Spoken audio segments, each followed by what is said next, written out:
Thank you so much for joining us this evening.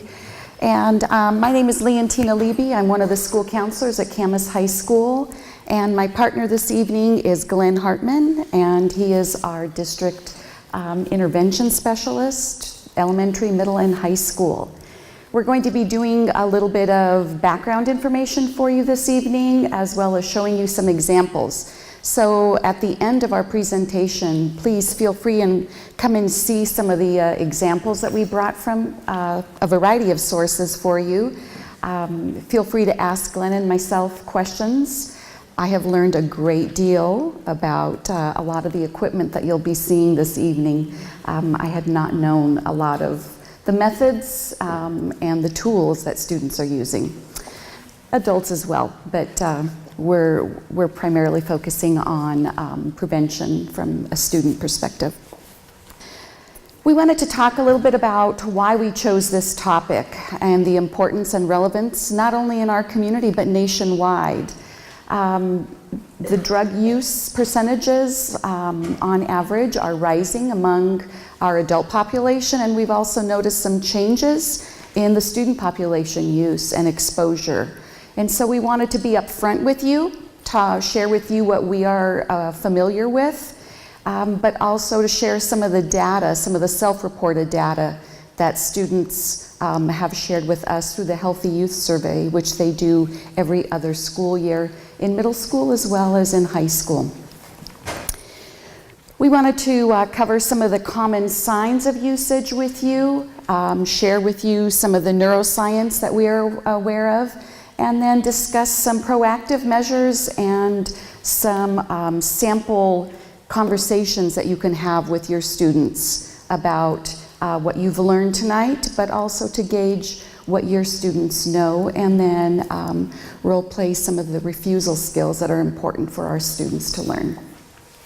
One of the things I want to make clear up front is that I don't see myself as an expert on drugs, but I am very interested in learning more about what students are doing, students in my community, what my neighbors are doing, and I love learning. And so this topic has been an important one for myself as a school counselor, but also has been tremendously informative for me as on a professional level.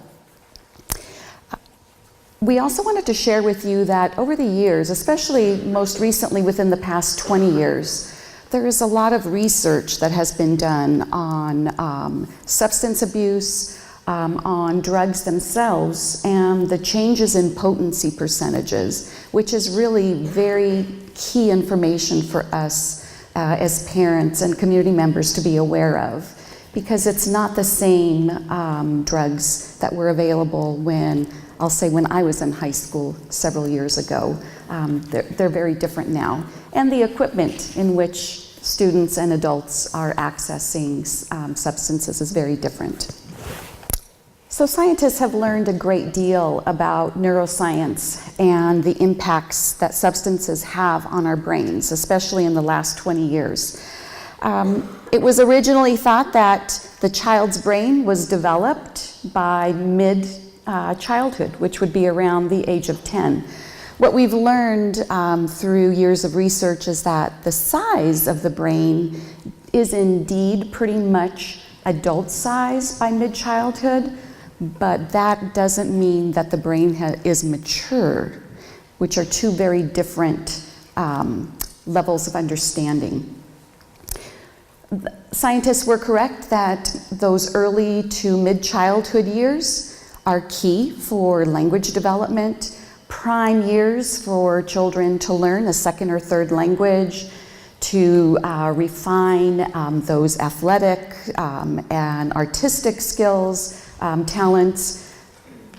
And then as the brain matures, there's a whole different level of understanding now that we didn't have before. What we know that by looking at this neuroscience slide is that you can see the MRI scans that were taken over the years, And it's by looking at the annual MRI scans that scientists realize that maturity really that maturity happens within a really tender point during adolescence, between those years of 12 and 19. A great deal of change happens during those years that we didn't know about before. What we do know that is up to the age of 12, the brain is soaking up information very much like a sponge, taking in a great deal. And then after the age of 12, it begins to prune or eliminate information that is that's not been used or is no longer useful to that child. Now, while adolescence is that period where there's a lot of out-of-the-box thinking, and there's also great promise and exciting times during that period, but there's also a period of great risk-taking. And oftentimes, when the brain tends to respond more towards rewards rather than reason.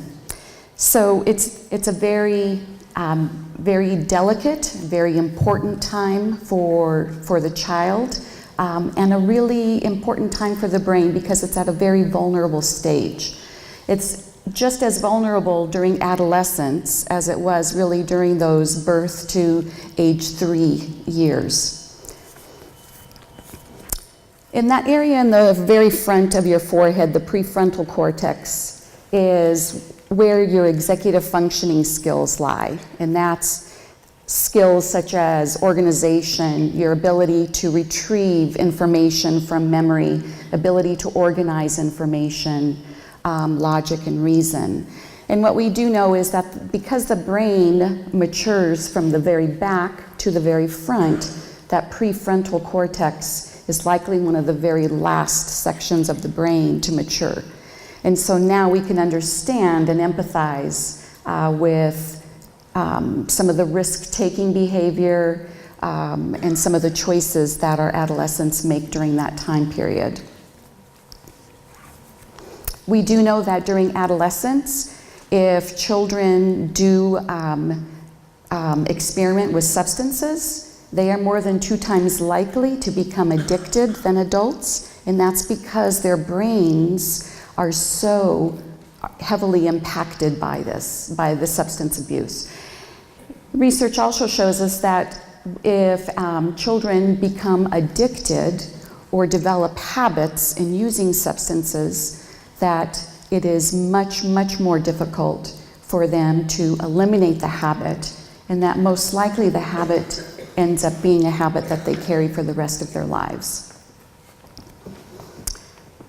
Researchers have also discovered that alcohol and the nicotine and the marijuana that we have available now is not what we had available even 20, 25 years ago.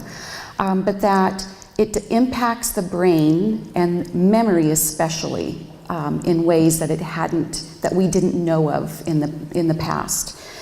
We do know that substance abuse in adolescence, during the adolescence years, decreases the white matter in our brain, which lowers the IQ of the individual. We know that it also increases anxiety. It also interferes with the development of serotonin. And serotonin is a key in our brain because it regulates, it's the gatekeeper to depression. And what scientists are finding is that when serotonin levels are impacted at an adolescent level, that it's most likely going to be a lifetime struggle for our kids. So I'm going to turn this over to Glenn Hartman next. He's going to share some of the Healthy Youth Survey. He's also going to talk about some of the drugs, and you'll be able to see some of the tools that we've brought tonight with us. All right, so anyway, my name is Glenn Hartman, and I work here at the district as an intervention specialist, drug alcohol counselor, basically. I have been here for 23 years or so, and the information that we're going to try to share with you is that of the Healthy Youth Survey. Healthy Youth Survey is one of these surveys that we put out every 2 years. There's 6 different agencies that come together and decide which questions to use. And then what we do is we ask if students are willing to take it, 6th, 8th, 10th, 12th. Those same students are tracked each year, every other year. And so it'd be the same students forever, and the other students never get it, you know? So it's kind of looking at the longitudinal of what those students did over since '06 and through the next 10-year idea. So it's good stuff. A lot of it is pretty cool. One of the stuff that they came up with that is interesting is no, it's good stuff. So one of the stuff that is interesting is that they did this correlation. So RMC Research puts this all together and they put it into these nice little graphs, and you can click on this one, then click back over here, and they'll like, what's this correlation numbers between the two? And dang if they didn't have the stuff that had to do with the vaping kind of idea. So the students that reported that they had vaped were like 60% depressed also. Of the group of the kids that reported being depressed or having feelings of wanting to hurt themselves or being involved in substance uses, that correlation was heavy. You know, it was very well carried over into the other stuff that was part of it. And you know, so the idea of the vaping is like, it's the main gig that the teachers and the administrators run around trying to like check on, you know, and be available and find, and I deal with a lot of the discipline issues within the different schools. This is a bad spot. Within the schools, and over half of my referrals have to do with vaping, you know. The rest of them, we live in a very good district overall. I mean, as far as I deal with a lot of other people who work my same job at other places, and they have 80 referrals for people that have been drinking at homecoming or came to school under the influence of marijuana or those kind of things. We've had a dozen, 6 maybe, you know. So the number, and I talked to one of the administrators today, and I said, what was one of the things that you would like me to make sure I say? And he was saying that they really work diligently at trying to be aware of what's going on with the students. But you'll see a little bit about the way that they're hiding this that makes it very hard to like keep up. One of the things that I was shown the other day that was interesting, so this sweatshirt came from ESD 112. It's very, very nice looking sweatshirt, but it's all about vaping, okay? So this tube here hooks onto your vape pen, and then it goes into your little pocket, and then this little tube is the one you suck on. And then you can just blow it away real quickly somewhere like into your clothes so that it's not a puff of smoke. I thought, what a bunch of jerks who made this thing, you know? Because they're getting the bucks out of something sneaky, but this has been going on for a long time. But this is just another way that they can hide the fact that they are, and yeah, they probably sold it for $30, you know, so they made good cash on it, but maybe 40, who knows. But there's this other one. Originally, the e-cigarette was the original for the vaping idea. And e-cigarettes, dang it, I'll break this sucker. Anyway, e-cigarettes looked a lot like a cigarette, okay? And they were used by people who wanted to quit smoking. They still had that handling thing going on, because handling is another thing with smoking that people have to like break or get used to. And sometimes if you want to quit smoking, you handle a pencil or, you know, have other things in your hands that are part of the gig. But this one lit up like normal, and it kind of looked like you were a smoker, okay? But it didn't put out a lot of smoke like say this sucker does. This one puts out a mountain of smoke, okay, or vape. And the thing about this is, for adults, is they've got competitions about how great a smoke plume they can make, or how many rings they can make in a row, or any kind of competition. It's like for money. And I know a couple of buddies that have gone and competed. the thing that people have the biggest complaints about as far as a lot of this is the flavorings that they use, and the marketing, the social marketing that they use that shows young people consuming. It shows that this is like bubblegum flavor or mango. I can't even see anymore, guys, sorry. Mango flavor that tastes beautiful, you know, it's like going to make my bathroom look better than it is, you know. But the idea is that it is not something that is meant for a person who just wants to quit. You know, it's more of an activity. And the reason why we were so concerned is because our young people are doing it. You know, because Jewel has just got in trouble for the fact of the social media presence and for the idea of flavors that entice the kids, you know. And yesterday I heard that they were going to pull back on their social media, you know, exploits.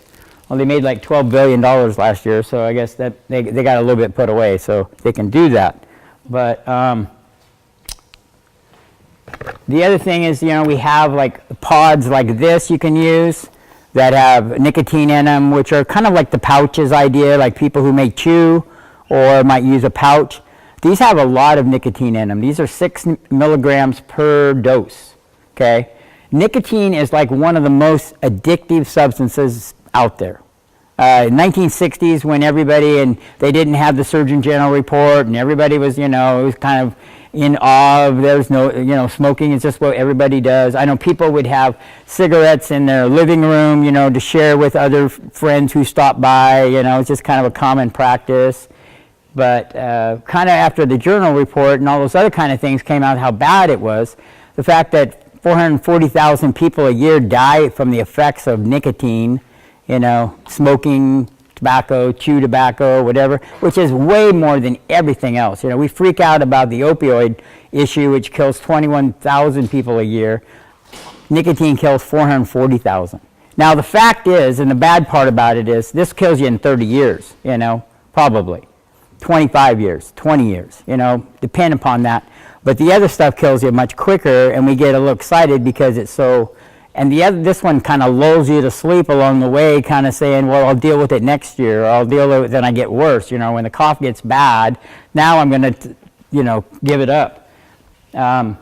Receptor sites in the brain where nicotine fits, it just loves it, you know, it's like they're there waiting for us to finally start feeding it, you know, and then when a person starts picking that stuff up and adding it to, you know, a recreational activity, those sites say, finally, you know, this is what I've been waiting for all my life, you know. It doesn't even know it's missing it until it starts seeing it coming, and then it says, wow, I'm really hungry, and starts, you know, calling out for it, and then there you go, that addiction part starts up.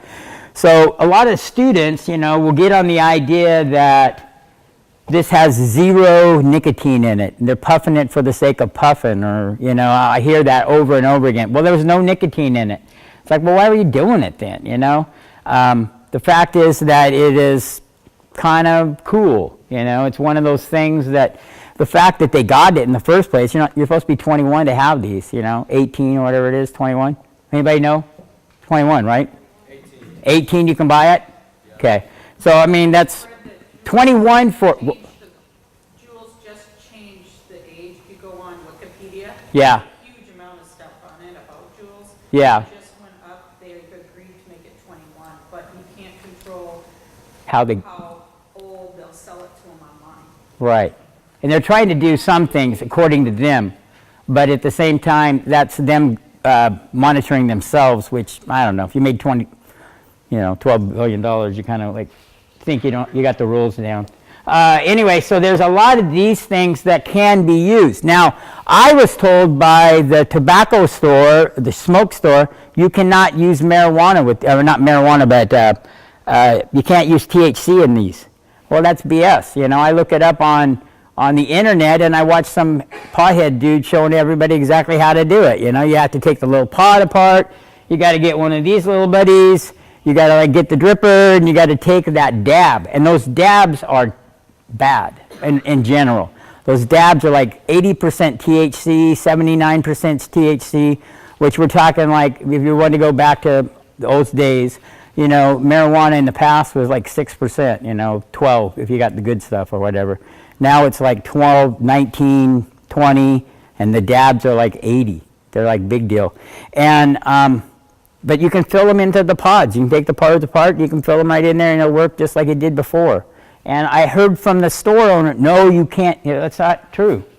The kids are smarter than that. And I could interject. What? One of the challenges that we have as educators is these items look very much like a lot of our office supplies. The jump drive that I have in the side of my laptop is this very same size. It's very deceiving. What Glenn is holding there, I have highlighters that are that shape and that color in my office. This is the new deal too. This puts out very little smoke, very little vape, and I call it smoke, but it's more vape. But the idea is this is meant to be very, hideable, very little coming out of it. Where I heard a funny one, somebody had used, where's this one? This one here and blew it in the car, and then nobody could see how to drive because it was so, smoked up. Anyway, that's why you got to roll the window down. But anyway, I'm going to show you a little bit. These are the pods that go with the Juul. These are the ones that they would take apart and refill with dab oil. You can't put, leaf in here, but you could put the oil in here. And you could cut it down with a little bit of Nick juice. And at the same time, it'll keep that Nick smell to it, and maybe make it taste a little better. That's what the guy told me on the internet, He seemed to be into it. But let me show you a little bit about what Healthy Youth Survey. You got any questions? This is good stuff as far as you can look at all this kind of stuff. But go on to myself.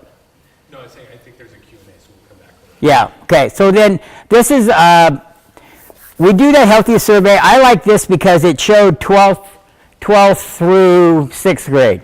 Okay, so when we look at marijuana use, 2018, we don't have the 2018 stuff, we have 16. 18 was this year. We'll get it back like in March. It's always a carryover of time. But it comes back and it shows where we set as far as state and local. And marijuana is a little bit higher. We did miss a couple groups of our population, like Running Start students. We didn't get zero of their contribution of what they gave us, which doesn't make them immune. I have worked with Running Start students in my position because they had issues with, using and that kind of thing. So it's not like just because they go to Running Start that they, don't have the same issues going on. But we see it jump between 10th and 12th grade. We have very little or any use 6th and 8th like most do. As a matter of fact, it might even be a little bit lower than the other ones do. But we see that big jump in 12th grade, where it has become something that in a lot of ways, they say that the reason why we have people consuming is because availability of it, lack of perception of harm around it, which is a big factor in not doing it, and peers that are involved. So if we have those three factors working against us, there's somewhere we got to try to address some of those things. I've done a lot of coaching in my life, and a lot of that is so you can get kids involved in stuff, If you had them involved in a lot of activities and things like that, they got other groups of other kids having influence on them. They got athletic rules and stuff like that saying you can't, you can't, you can't, and that helps to make them those better choices. Like one of the things on the refusal skills when we get back to the end of it is I believe blaming someone else is the best way out of it, okay? When we get to that part, it's like, blame my parents because they're not cool enough to allow me to do this, and you have to be the bad guy.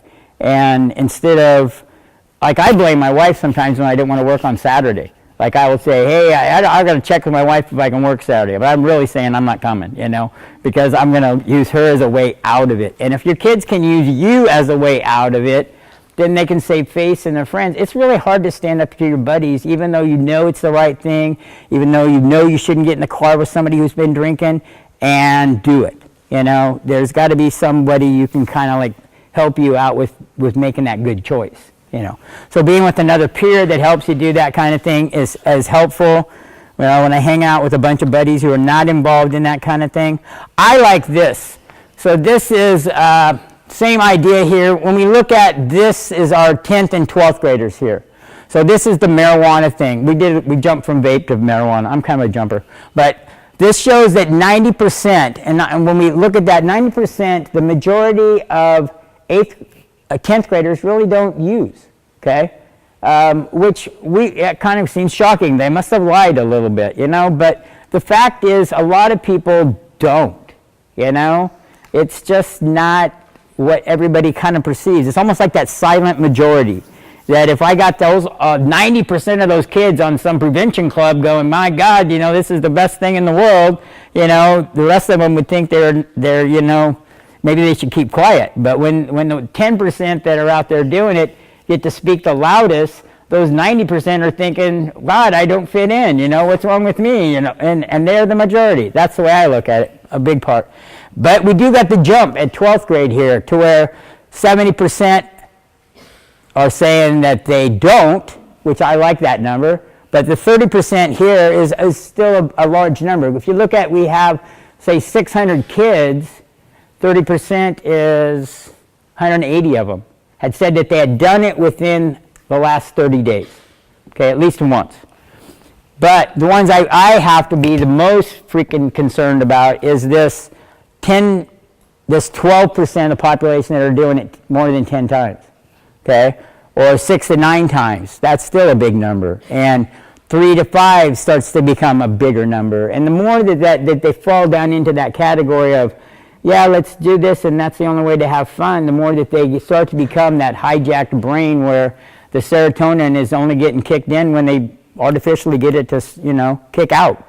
You know, there's a really good speaker we're having this next time, Jim Jensen. And he will tell you just what the brain is doing exactly, how it kicks in and how receptor sites are blocked off and how you start to become depressed. And when you used to like fit into the fact that maybe you have a little anxiety or you feel a little depressed and it makes you feel a little bit less of any of those things, it worked. And he'll tell you that. It worked, and that's why they want to go back to it. This 12% here, you know, they got something out of it that worked for them.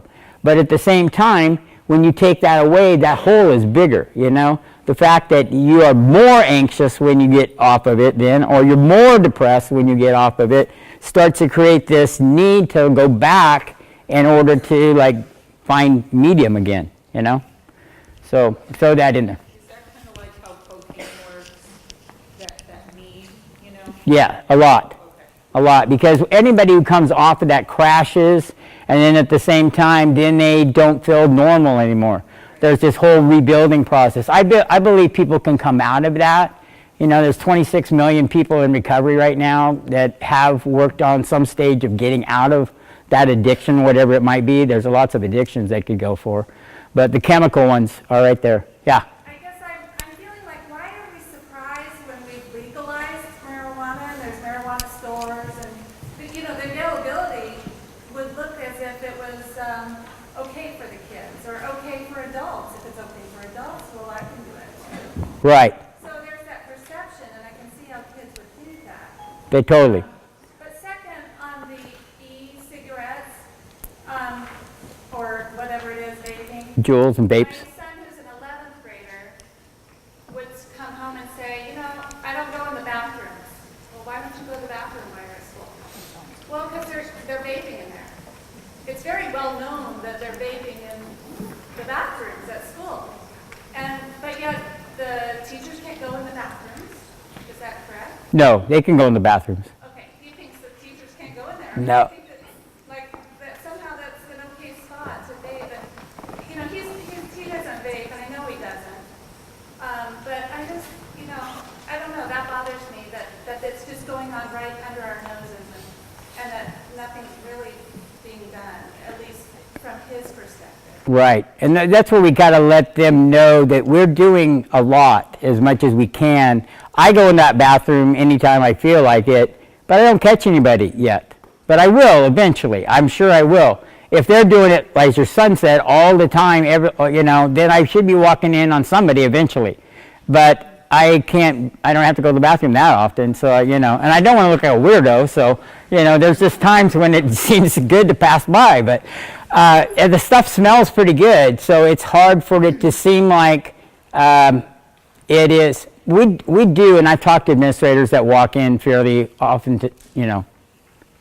I go to school every day. Yeah. I go to the bathroom almost every day, and I almost never see kids vaping in there. I do every once in a while, but it's not any reason not to go to the bathroom. It's not that often you see someone doing it in there.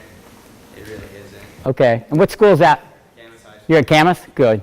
Well, I mean, we got to fight that false perception. This is that same false perception here, that if everybody thinks that everybody's doing it all the time, then later on I think I might want to do it because I'm not fitting into everybody else, you know? It is a hard perception to go for. Yeah, ma'am.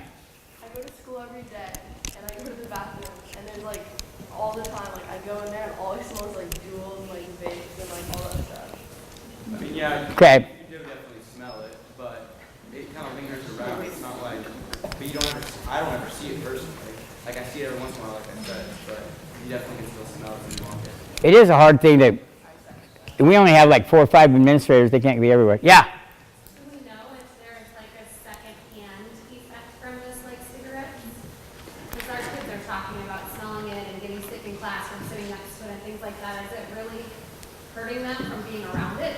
You know, I don't think there's enough research yet on that because it's such a new thing that it has not, I mean, it's only been around maybe 5 or 6 years and the max. Juul's only been around a couple years. So they don't have the knowledge about what that part does. They do know about firsthand how it has started to create some respiratory problems for people that are really heavy Juul users or, you know, vape users. You can kind of extrapolate some of that information from the food industry, which is how we kind of start to realize the e-cigarettes are bad, is because the flavorings that are used are the same thing that's used to flavor candies and popcorn and various things. And what they found is the people that were working in the area where that liquid was heated up and ended up being vaporized, those particular employees were developing a certain type of lung disease. It's called pulmonary fibrosis, which is scarring of the lung tissue. And they finally figured out what the source was, and it was those flavorings. And that's exactly what's being used in the e-cigarettes, or whatever you want to call them. Right. And you know, it's like there is no cure for that lung transplant. We don't have enough lungs to transplant people now.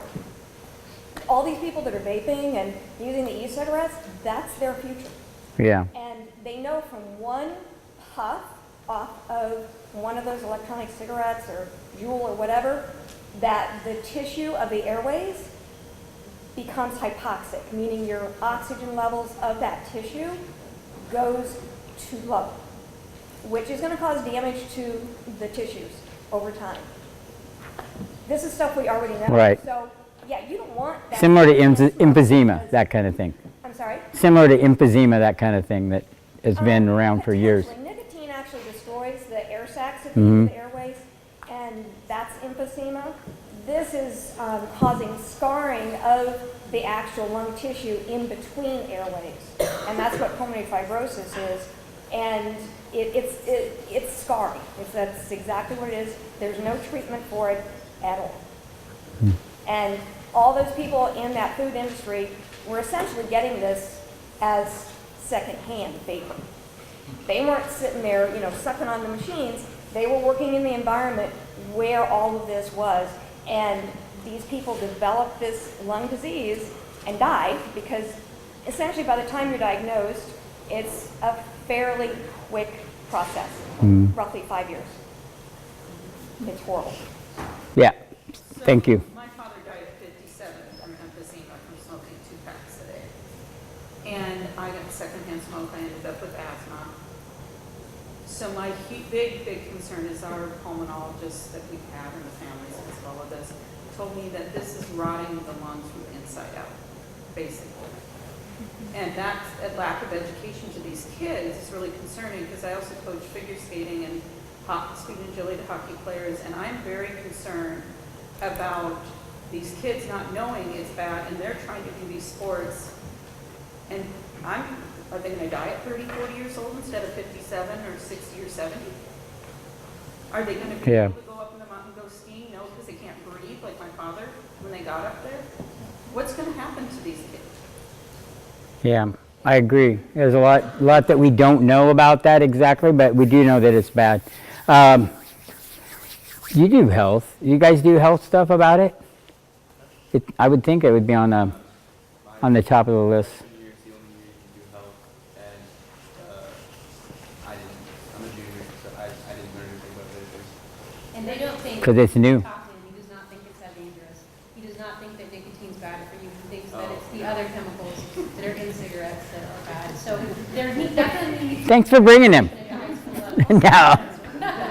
No, I agree. All right. Are you in charge? No. There was a right. wide survey of thousands of school kids, and it was like 2/3 didn't think there was nicotine in it. I mean, Yep. so it's clearly an issue. Yeah, it is. Okay, so here's where we do have some effects. Family environment. This is the marijuana.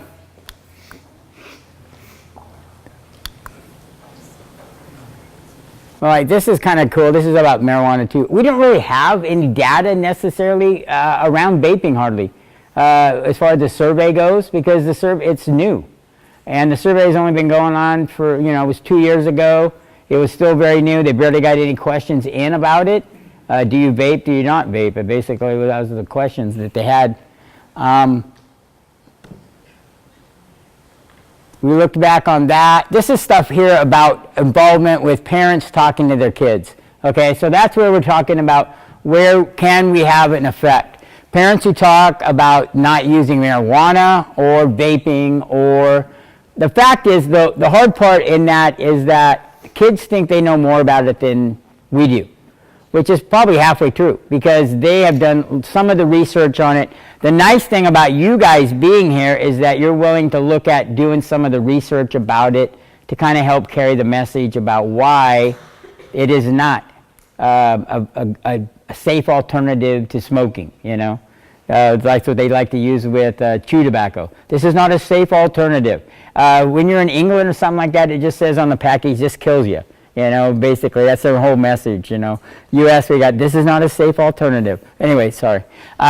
Do not live with a marijuana user. So it says the majority of them are not being exposed to things like that. Or parents talk to them. This is 12th graders. They're talking that 50% of their parents talk to them about marijuana or using. Maybe they said they thought they've done the talk already and it's kind of cleared up, and we'll just know that they'll do the right thing from here on. I think sometimes it's like doing math. When you do math in 4th grade, you repeat it again in 2nd grade, and then you hit it again a little bit in 3rd grade and maybe 4th grade, just so it kind of sinks in to become automatic. So we got to keep the message going. I liked, what's that one I had that was about driving and stuff? Oh, who's that guy? I think you're going backwards. I know. I'm looking for one on driving. We had a deal that I had that was pretty cool about, oh, here we go. So this one here is kind of interesting because a lot of parents, will focus on the fact, well, I want my kid to be safe, which is a high priority as a parent. And we want to make sure that they don't drive while they use, and we also want to make sure they don't ride with other people. I watched a really interesting little video one time. 2 minutes? Oh my God, no way. All right, so anyway, this is a road with the driver, and they reported that 19% had done that. 6%, with that 6 up or down means that we missed a bunch of kids, so we don't know if that is a 13 or a 25, basically, Hopefully it's not 25. But anyway, and then drove while they were drinking. 10% said that they had drove, which again is one of those things that you can continually talk with your students about. And I know a lot of parents who will say, I'll come pick you up, we'll talk about it afterwards, but not right that second, so you're not in deep doo-doo right then, but maybe later on you're going to have some issues to deal with. But some of that communicating is a big part of it. The reason why you guys are here is because you care and you want it to make an impact with your students, and you realize that there is some dangers here that is not known by your kids, that they are not aware of. would want to say that the administration is trying to figure it out. You know, they're trying to be available and walk through and do whatever. But there's numerous bathrooms, and there's numerous spots, and there's these sneaky little ways that they can hide it and use these. They're not going to use these. They're going to use something that's small, that's very convenient and easy to kind of get away with. Let's open it. I'm sorry. Let's just open any questions or statements. Yeah. I think it's pretty clear that education is going to be the first line of defense. And I totally get that. You can have that. Sorry, I jumped around too much. Especially rules can be hidden in a variety of different places, so it'll be very not obvious if, you know, it's happening in the classroom. But my first question is there any possibility about doing something about it on the buses? Has there been a lot of student complaints about that? I know my student has. Not to the point where he's totally refusing to ride the bus, but it's uncomfortable. And it's uncomfortable enough because it's one joule and it's being passed and passed and passed. So it's pretty obvious. I understand the bus driver can't do anything about it, but I'm just wondering if there's any thought about maybe we can control it on the buses. And then are teachers ever catching kids in the classroom doing it? Or is this so secretive that, I mean, no one's getting caught? Can I address that one? Absolutely. Yeah. Really briefly? So, He's a minister. to that. One, thank you for the question, and thank you for reaching out for ideas.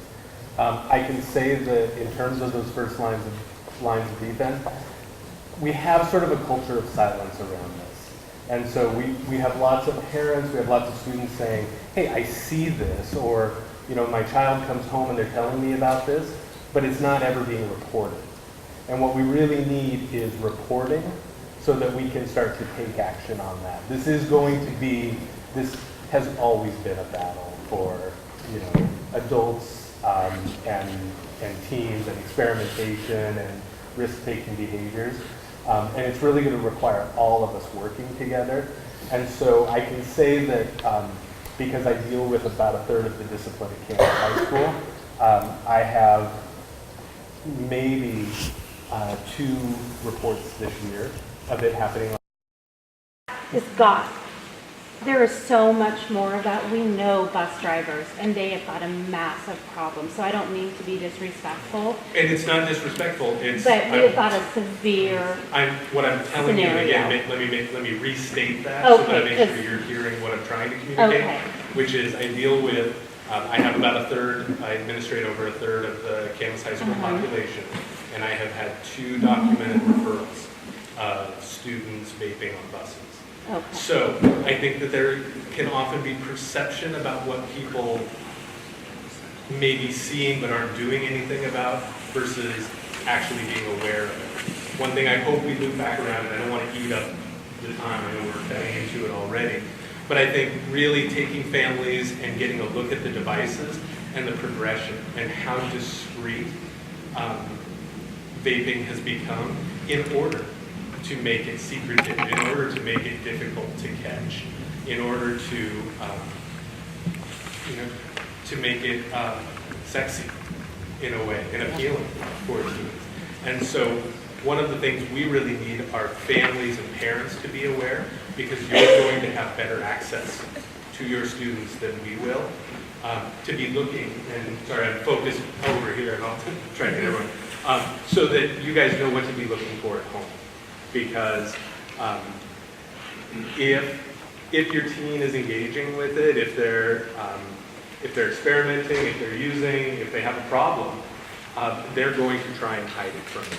And they're going to try and use your lack of knowledge to continue that and to continue hiding that. So we really want, especially in this first stage, families being aware of some of the things to look for, and then how to have conversations with your teen as well. Because this is something that we all are concerned about. It is very difficult to expose, and it's going to require all of us. And so I think they're going to do Q&A, and so I don't want to be the one who co-opts that loop. I want them to be able to get through it. But please hang on to that question and make sure that we get it addressed while we're here tonight. Thank you. We just wanted to remind all of us what some of the common signs of usage. Oftentimes we feel helpless or not sure what we're looking for, but you know, a decline in grades, a change in grades, change in physical appearance, change in group of friends, change in things that our kids used to love to do that they're no longer doing. All of those, some of those signs might be subtle, but they're worth looking into. Yes? The other thing I would say too is like knowledge about the money they got. You know, if they end up buying a jewel or some of these big ones are like $100 or so, how are they affording the juice and stuff like that? I mean, we don't have to track everything, but that has got to be some kind of a hole in their accountability of what their finances are going through. So it might be a tip on the question. Or having, be very protective with their cell phone because it contains contacts in it that they wouldn't want their parents to see. Things they give away. Mm-hmm. So some suggestions, some tips to help you have conversations with your kids. You are the greatest influence on the home front for your kids. And we want to equip you with some skills that you can take home tonight. There is a handout that was available at the entry table if you didn't grab one that has the scripted conversations that are applicable really to elementary, middle, and high school. You can gauge the script based on what you think your child understands or has been exposed to. But just keeping the line of communication open is very, very important. And starting with a willingness to listen rather than a willingness to do the talking. Starting a conversation such as, you know, I've been reading a lot in the newspaper or saw a segment on the TV about drug usage. What do you know about this? Do you understand how dangerous this is? This is a perfect conversation to start with elementary students. Just getting a gauge for what they know, what they've heard, without inundating them with language that they may not be familiar with. Or being careful not to instill a sense of fear when there really doesn't need to be one. For those of us who have middle school or high school students, just starting a conversation with, you know, I went to a Camas school district information night about drugs. I'd love to share with you what I've learned, and I'd love to learn from you on what you know and what you're seeing or experiencing. Having conversations, especially for our kids who are transitioning from middle school to high school, because I think a lot of students come with the perception that that the high school scene is a big party scene. And just letting our kids know that they do not need to partake in that, and that's really not the norm. The party scene is not the norm. Not everybody is doing this. And let's talk about ways in which you can have fun during high school, create beautiful memories that you'll take into adulthood without being involved in risky behaviors or being around people who are not good for you.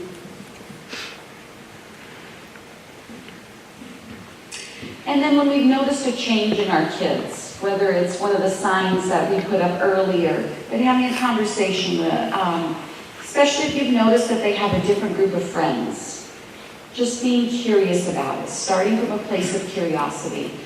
I noticed that you're hanging out with a new group of friends. Tell me what you like about them. What do you like to do together?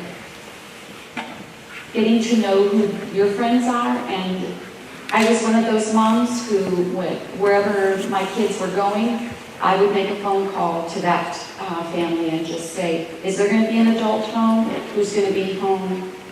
Will there be supervision at all times? This is what my family's beliefs are about drug and alcohol use. Let's have a conversation about availability in your home. And that was always a fantastic way because parents were very receptive to that. They wanted to keep their kids equally as safe as I wanted to keep my kids safe. Practicing refusal skills. I was one of those parents, as Glenn described earlier. I always told my kids, blame me. You tell your friends that I'm the reason that you can't go to that party. Tell your friends that I would be the one that would harm you if I ever caught you in that environment. I don't care. I have thick skin. Go ahead. We also practice that if you're in an environment and you're not feeling safe, go to the bathroom, lock yourself in the bathroom, call me or text me, and I'll be right over. Or if you're in a, don't feel the need to lock yourself in the bathroom, just text me and I'll come in and pick you up. Or just text a code. You don't even have to make a phone call. We had a preset code with our kids. When they text a certain term, we need to go pick them up. Role playing what exiting a situation could look like. Say, hey, I gotta go. I told my mom I'd be home at 8. I gotta get going. Or even relying on others to help you. If you went with a group, I role played with my kids and their friends. If we go together, we leave together. And so we don't leave anybody behind. And what that would look like in a group setting. We wanted to give you some resources. Glenn is always available and easy to reach through the school district email. He works throughout our entire district at the elementary, middle, and high school levels. As he mentioned, we do have a speaker coming in January, Jim Jensen, who's going to have a dynamic presentation on addictions and their impacts on behavior and brain development. We do have, there is also a Washington Recovery Helpline that is on this slideshow. And this slideshow will be posted, as well as the video from tonight, will be posted on the school district website. And let me show you how to navigate to that site. So this is our school district website, camas.wednet.edu.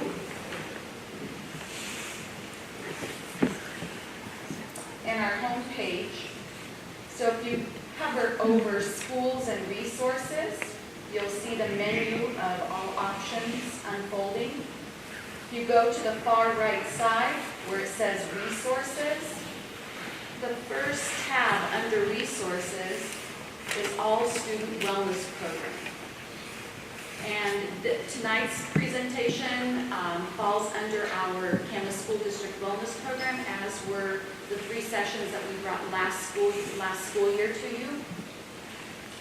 Open up. You go to the All Student Wellness Program. There is a ton of information on this website. District resources. You can take a look at the video archives from last school year's video sessions that were videotaped. Learn about some of our district student support all-stars. And then here is a menu of the upcoming events throughout the school year in the district. So tonight's event, the next one coming up on the 28th of November on positive parenting. And you can just scroll down and see what's coming all the way through spring. Everything that we have already scheduled through spring of this coming 2019. And then links to the videos that we have archived from last school year.